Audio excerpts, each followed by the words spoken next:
So just a few weeks ago, I was lucky enough to have a sit down with California's very own Vidya McNeil. So it was very exciting for me, as I've known and followed her work for quite a long time, and actually my wife Maddie has also followed her work, because Vidya really has a strong capacity to work with women and in the context of femininity, and I think that's a very appropriate field of work that she's in today. I think the whole world at large needs a lot of injection of femininity, and she's a very strong ambassador for that in itself. And she's also a psychologist, a couples counsellor, and she's a shamanic healer on top of that. So it was really lovely to be able to sit down with her, have a chat, and just feel the warmth of her open heart. So I hope you enjoy our conversation just as much as I did. All right. So Vidya, thank you very much for coming to have a chat with me. Oh, Nick, it's my pleasure. Thank you for inviting me. Yeah, it's an honor to have you here. And I just thought it's so cool, since I have been in contact with you and been aware of the work that you do for years, and it wasn't until last year that we finally got to meet in person. And yeah, it was just a beautiful meeting. I came to interview Paul, Check and Angie, and I was really nervous and excited, and just to have you greet us at the door and really welcome us into your workspace in your home just like made us feel so at home. So ever since then, it's something that I'll really remember. It was a beautiful way to meet you, and now, yeah. Well, thank you very much. I try really hard to help people feel welcomed, to feel relaxed. Yeah. So that they can just be themselves, show up and be you. Yeah, right? exactly. Nothing to hide. Yeah. Only to be. Yeah, that's how it felt as well. It's like you had this like motherly energy. It's just all my anxiety or tension that I had in my body was just like, oh, it's like this lady really wants to help me and make me feel comfortable, and it just allowed me to be myself, And I think maybe that's a nice way to kind of segue into, maybe you could tell us a bit about what you do for your work, because I think that comes through very, very strongly as well. Well, I work with people of all types. I love what I do. I'm a psychotherapist, but I'm also a shamanist. I also work with Paul Check. Yeah. I love, my greatest joy, Nick, is to be that participant witness in another person's growth and unfolding. That joy overwhelms me at times, because when I'm partnering with my clients and I see their unfolding, unveiling of what's kept them really stuck, and then they step into their own power, their own dharma, their own destiny, their own divine purpose, I know that I've done my part. It's not coming from me, but it's like that partnership. Yeah. It's that mutuality that's created in the relationship. So it's all about relationship. Right. I'm all about relationship. And co-creation. Yeah. Co-creating that. Have you always found that an easy trait to bring into the work that you do? Yes. That it's never been about you trying to fix somebody, or is it you've always found it pretty easy to? Yeah, when I was younger, I think I would say I'm a recovering perfectionist. And so when I was younger, I had a lot of ideas about the way things should be, especially when I was a young mother. I wanted my children to be just this way, and this way, and this way. And over the years, I realized that control is not the path. It's really about letting go and allowing. It's all about allowing. So wherever we put our attention, however we accept where we are in our own life journey, then it makes it easier to accept others in their own journey. Yeah. But also showing that appreciation that we all have for the struggle of life. Yeah, it doesn't always come easy. So the struggles are there, but the challenges, as we were talking about prior, is like there's so many opportunities. And so that's what I really focus on, is allowing people to be who they are, even if they're completely different from my values or who I am or anything like that. I just really want to support people in being themselves. Oh, that's lovely. And were there any moments in your growth or your journey that led you more or less to have that realization and to come onto that path of your own? Yeah, when I was growing up, I was a really different child. I was like the black sheep of my family. I was really rebellious. I grew up in a really strong Christian family, and from, you know, age 3 and 4 on, I said, whoa, this is not the path for me. And, you know, I couldn't really articulate with my parents. They just didn't have it in them to hear me, who I was. And so it was a very sad period of my life. And so I went through that dark night of my own soul very, very early in my life. When you were 3 to 4? 3, 4, all the way through latency, all the way through my teenage years. I felt like, where are my people? Where's my tribe? Because it wasn't the family of origin that I was born in. I was so, so different. Consequently, my family rejected me. So at 18 years of age, I moved out of my house, and that was it. They didn't have anything to do with me after that. Wow. Yeah, so the journey, right? I had to find my own way and find my own path. Yeah. And then when you started, that's pretty brave of you from a young age to realize that your ideals and your values don't match up to that of those of your parents. Do you think there was, you know, from another life or from deep in your soul, there was that realization early on, just maybe without even intellectualizing it, but sounds like there was more of a knowing than anything else. It was a knowing, and I started to have past life memories when I was 3 and 4 as well, and I'd wake up and go, how do I know this? How do I know this? And it just happened throughout all of my early childhood and throughout my childhood and into my teen years. And then when I was 19, I had this waking dream about a past life memory of being in Tibet. And I woke up and I went, oh my gosh, that was real. Wow. And I realized that in this life, it was all about remembering. All about remembering all the gifts that I was given in these other lives, the journeys that I'd been on, so that I could bring them into this life. It'd been a long time since I'd been in a female form too. I'd have a lot of male lives, so learning how to embrace myself as a female has been a big part of my journey, and that's why I work with a lot of women to help them really embrace who they are as females in this life. Wow.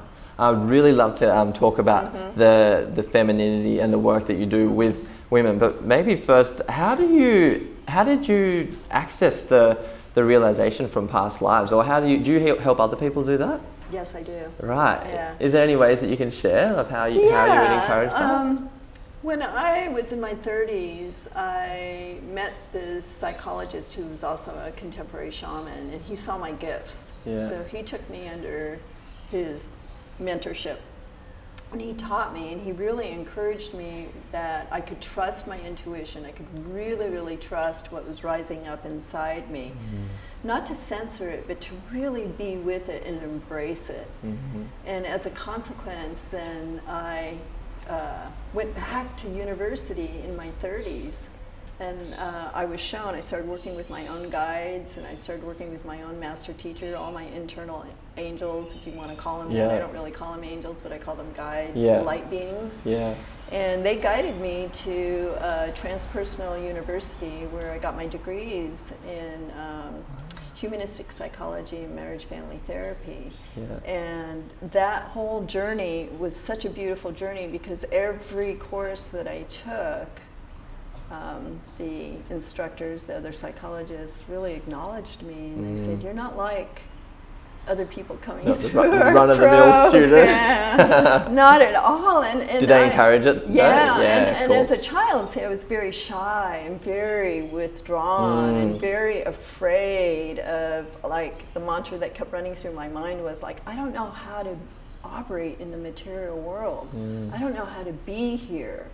So with that training with my mentor, and then later through the psychology program, I could really, and then I emphasized, the emphasis was on female leadership and the female's own experience as opposed to the male experience, because in psychology, a lot of it is based on male models, patriarchy. And so I had huge shifts and huge awakenings, and with each layer that got peeled back, I discovered more of myself and my own confidence. Yeah. It wasn't like all of a sudden I was like enlightened or anything, because it's a journey. Yeah. You know. Yeah, that sits well. I think it's romanticized a lot through stories and, you know, a lot of the Eastern ways of people just kind of come into enlightenment. I think that puts a certain amount of pressure on us householders that are, you know, trying to get to know ourselves on a deeper level, that it's not just a black and white kind of thing. But I think Paul Chek speaks about that a lot as well, you know, just doing your best and coming into more and more awareness. And sounds like that's what happened with you as well. Yes, yeah, it was. And I went through a period of my life too where I joined a Hindu cult, the Hare Krishnas. I was a Hare Krishna for 15 years. Oh, wow. And that's where I had my first 2 sons. Okay.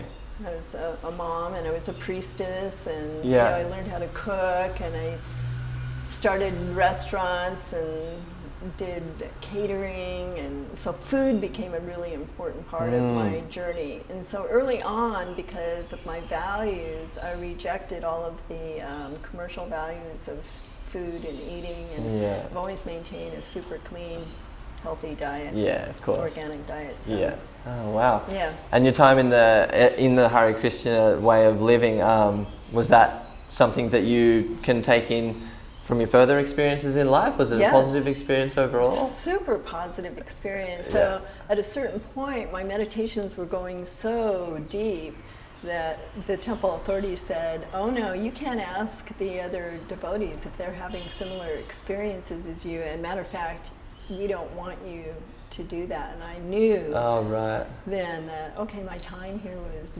done, but it was time to take that spiritual awareness that I had gained there and take it back into the world and learn how to be in the world. Right? Not to escape from it, because it was a real safe haven for me when I was a young woman. But later, that's what I brought back in, was the spirituality and the awareness that Spirit weaves all of our hearts together with love. It's not about a religion or a dogma or a particular belief system. We have to be open to all of it. And so as a consequence, I've always been really interested in people, indigenous cultures. You know, we can learn so much from all of these different cultures, and learn how to participate here on the earth.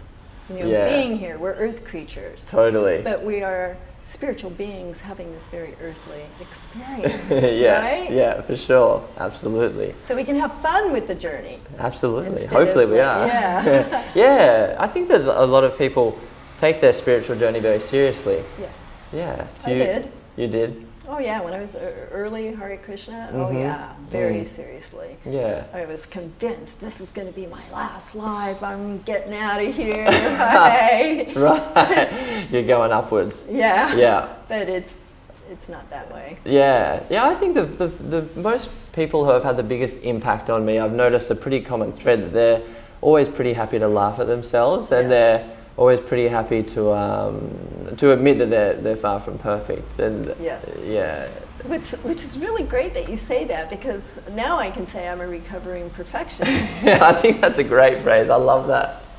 Yeah, for sure. And I think so you have fun, like, so it's important to be, you know, on your path, of course, and have not a seriousness but a reverence to that. A reverence, but it's also about knowing yourself and knowing what your core values are.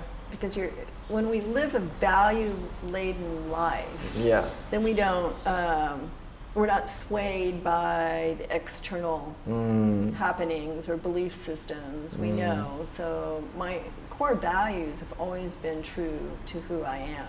Yeah. And they're true to who you are. They're true to who anybody is. Yes. So we want to really encourage people to get clear about who they are through their core values, because that really doesn't change much in their life. Absolutely. And how would you suggest that somebody was to really, to establish themselves in their core values, if you were to be asked for off the cuff? Okay, so our core values are all related to how we like to live. Right? How we like to show up in our relationships, how we connect with ourselves in the earth realm, right? And my core values are all about honoring the earth seeing her as a part of myself and me being a part of her. So therefore, I want to help take care of her by taking care of myself, by protecting the water, right, the food sources, and things like that. Now, there are other ways for people to discover their core values, and that might be, what is it that you dream about? What is it that makes your heart sing?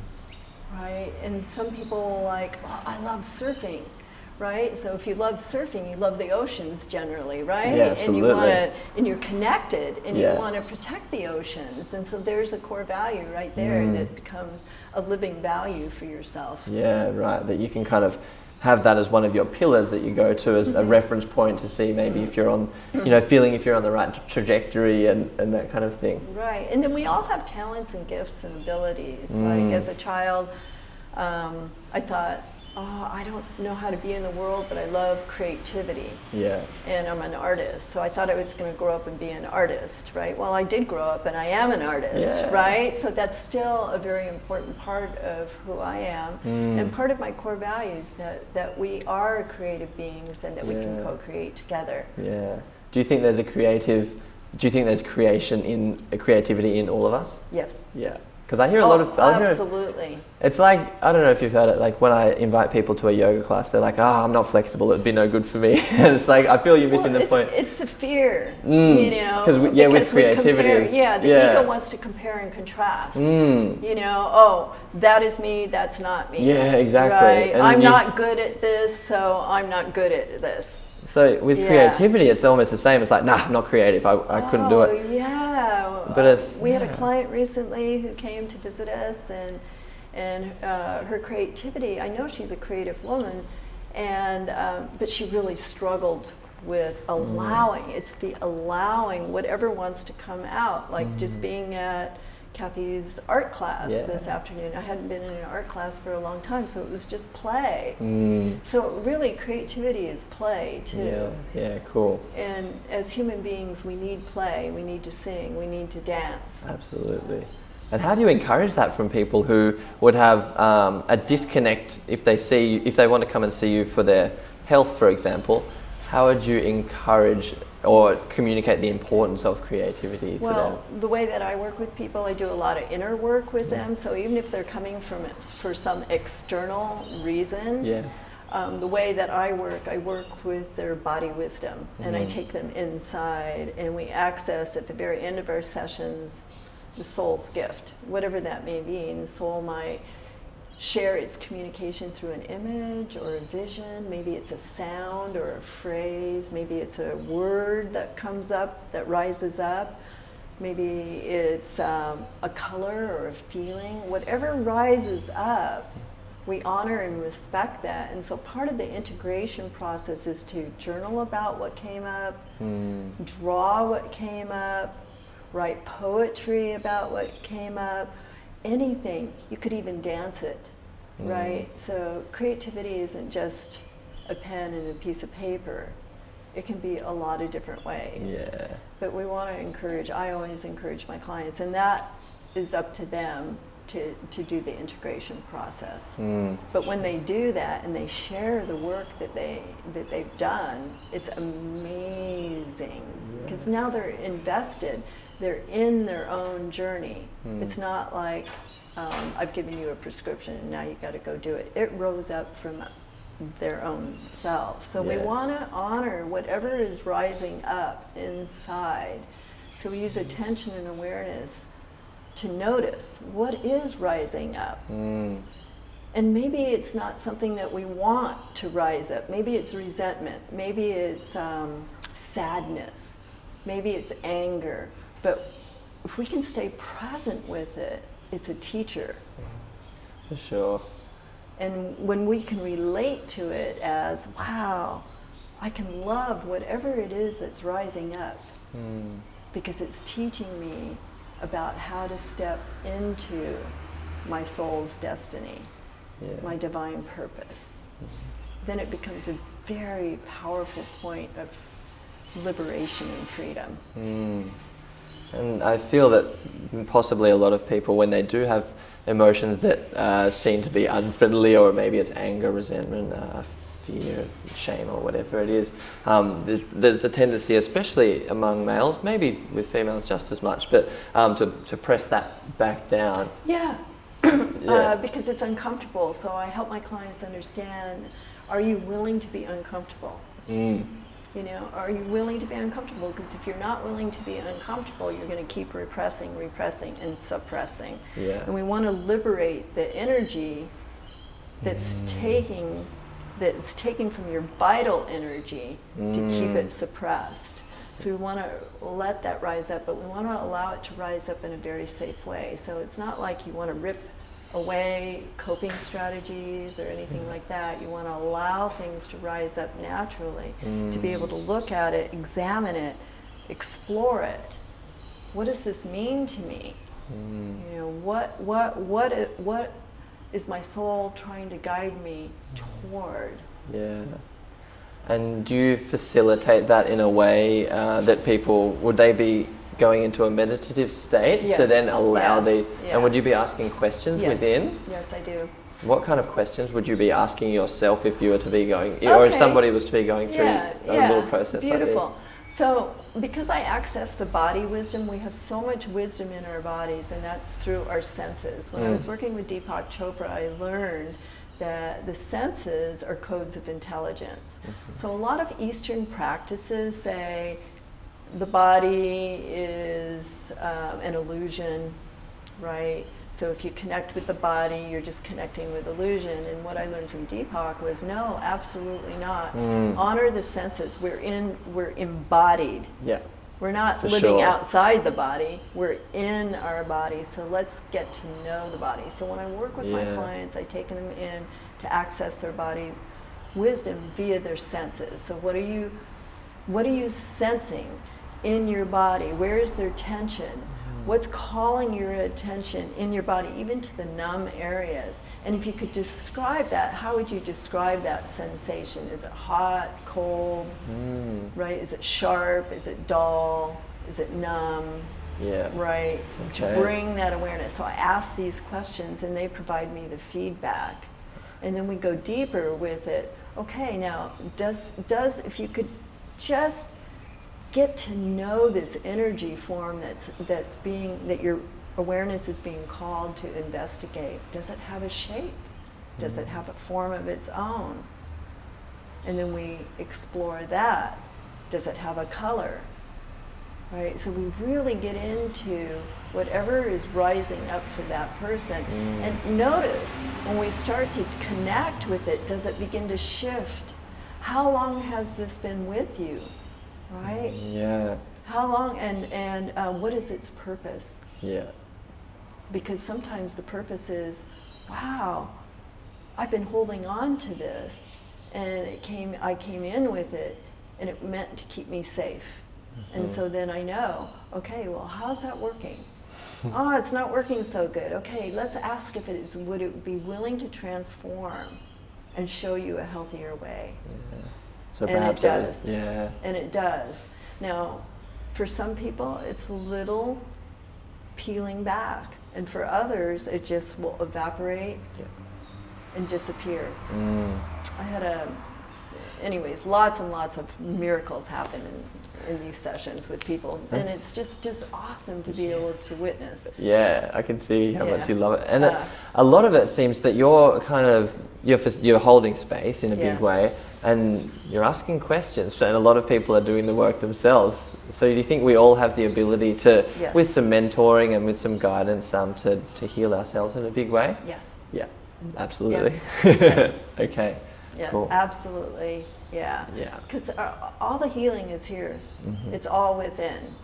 And when we establish that relationship with ourselves, our own self, and use the process of inquiry to go within, then we find our own path, our own answers, our own illumination. It's so beautiful to see and witness. Yeah, I bet. That sounds beautiful. And watch people become free. Yeah, exactly. Free of their pain, free of the, I got to show up to be liked. You know, I have to show up being perfect. So you mentioned a few moments ago about men and women, you know, suppressing. So men, for a lot of men, it's all about their career, their ability to earn. If they're in a relationship, their ability to protect and provide. Yeah. Right? But for women, a lot of their shame issues come all about, am I good enough? Do I look good enough? Yeah. Do I fit the standards Yeah. that society projects upon me? Right? There's some beautiful people that have big bodies. Absolutely. Right? There's some beautiful people who don't look like the norm, right? Yeah. But they have beautiful spirits. For sure. And that's what we want. Yeah. That's what we want to help them realize. It doesn't matter what you look like so much. So we have our own self-judgments. And women, I think more than men, suffer from shame Yeah. a lot more. Yeah, it's much more pervasive because women are generally more caregiving. So, you know, they want to have approval with how they take care of themselves, how they show up. A lot of men project that on the women. Oh, you know, you're beautiful, so you can be mine. Yeah. Right, that kind of stuff. And then if she's having a baby and her children, and she projects all of that on her child, oh, my child is going to be the most awesome person in the whole world. And I thought that too. And my boys have different values than I do. Yeah. And my daughter has different values, and she raises her kids differently than I Yeah. raised them. And so you have to step back and allow that each individual has their own path. For sure. And that we can support them wherever they are. Absolutely.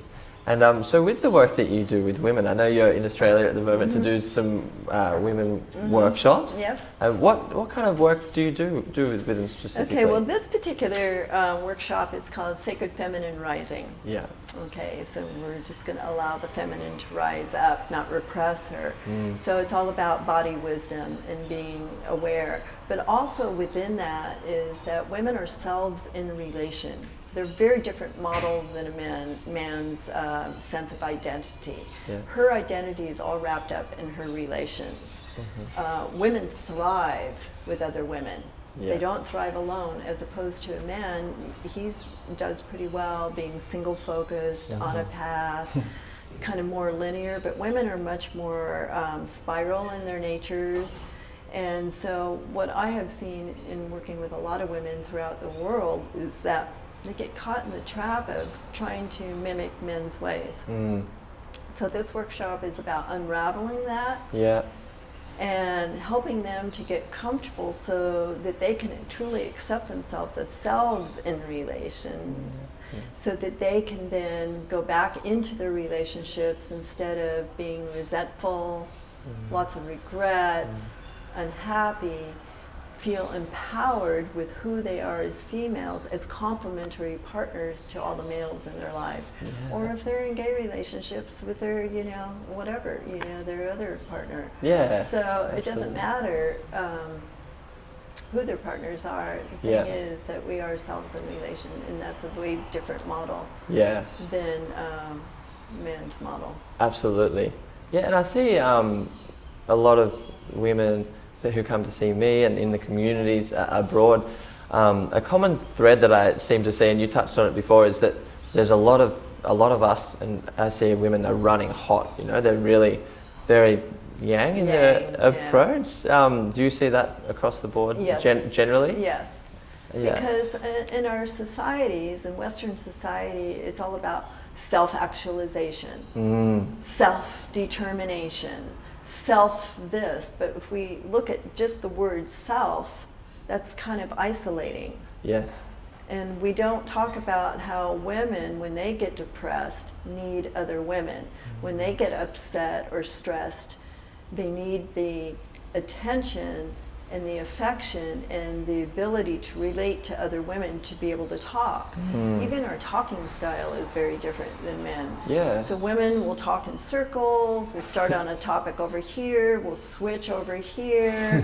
You know, what do women talk about? They talk about their relationships, the relationships, the relationships. What do men talk about? Their careers, basically, or their sports or whatever.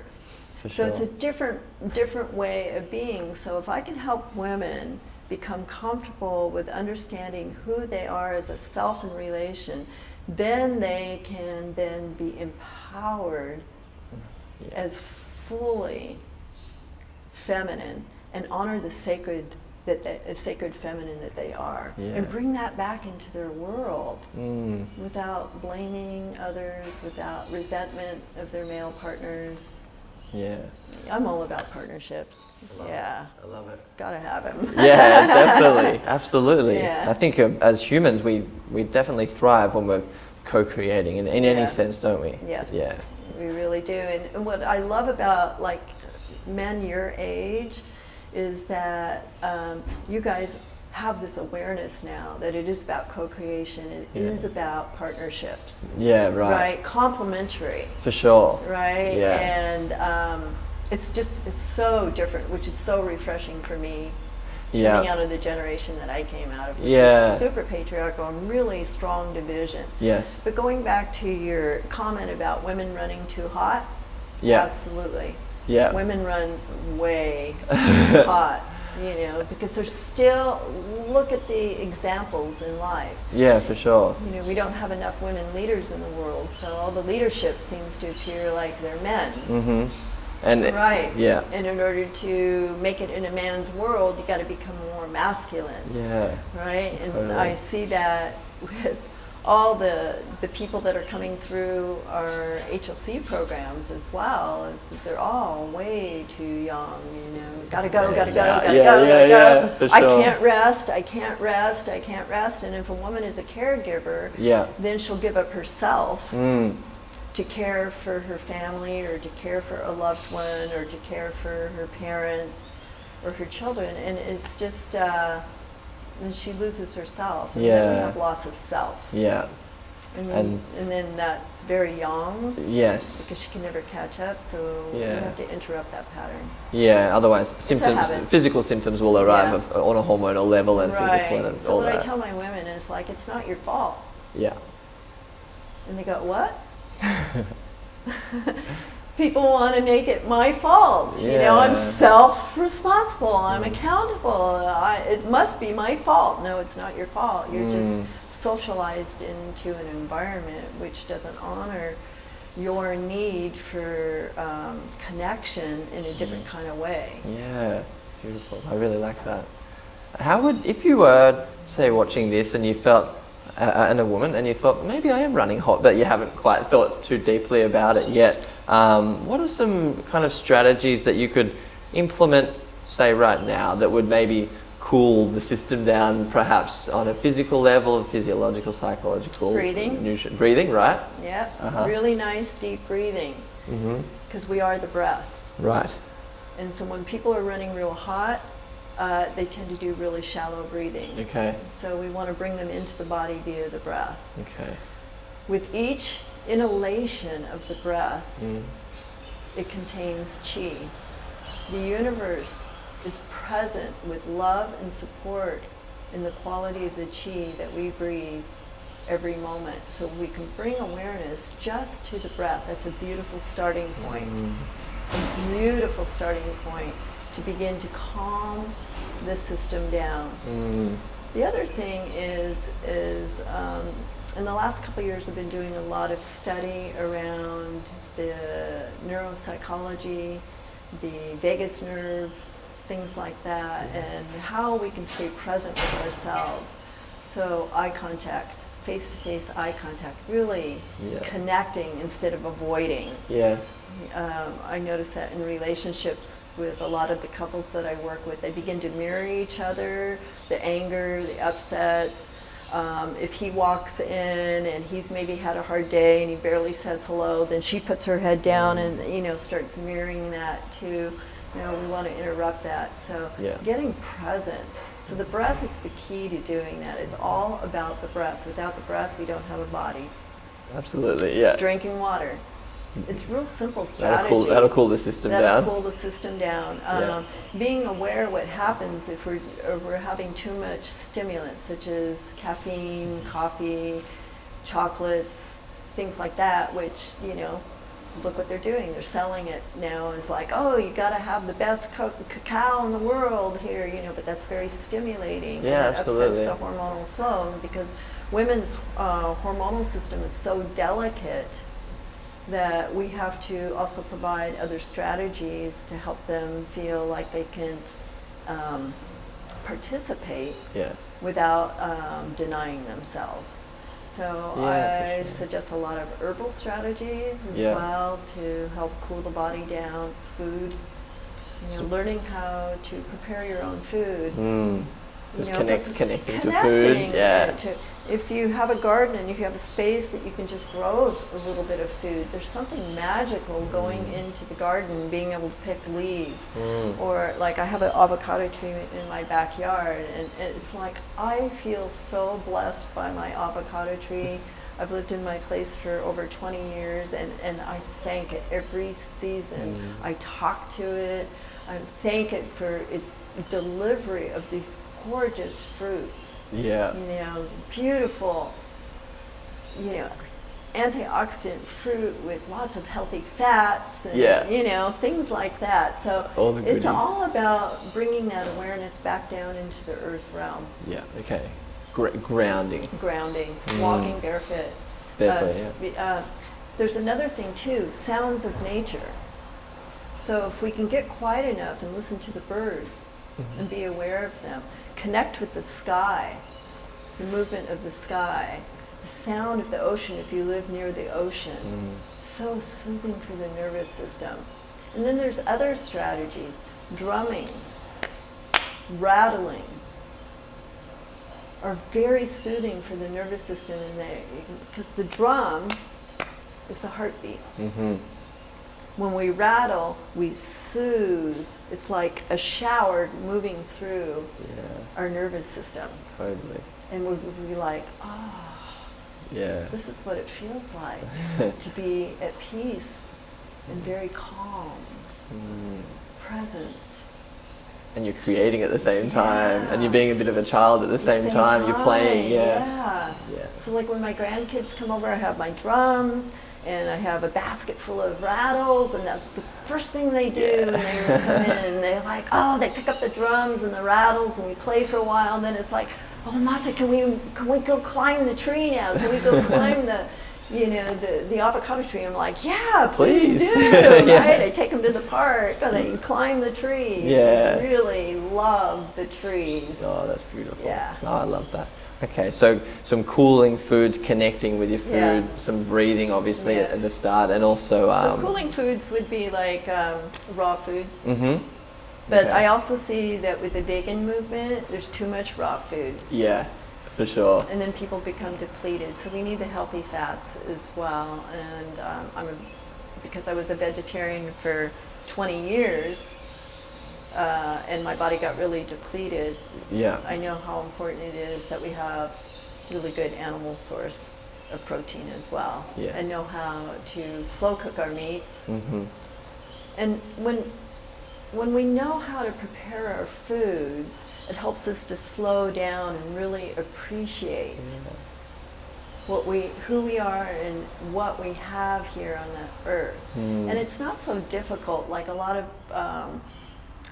people that are having health challenges usually they're on the fly, and pretty busy, so they eat bars and they eat out. And so we want to reverse that trend by helping them learn how to prepare their foods, package it in glass, make enough so you can take it for lunch, prepare your salads. So you always have salads with your protein to help with digestibility and enzyme availability. And That's cool.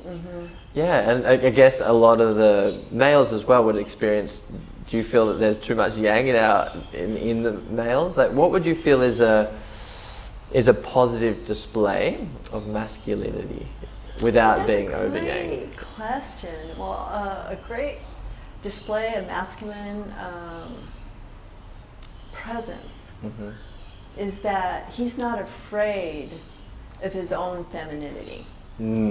Okay, he's not afraid of his own emotions. He's not afraid of being present with a woman's emotions, right? That he has the ability, as much as she does, to hold space for her, because her way of de-stressing is that she needs to talk. And his way of de-stressing is that he needs to pull away. Yeah. So understanding that he can be that container for her, so that she can discharge and talk, and he can then take his masculinity, and that's where in that holding environment he can shine as her protector and her provider. Yeah.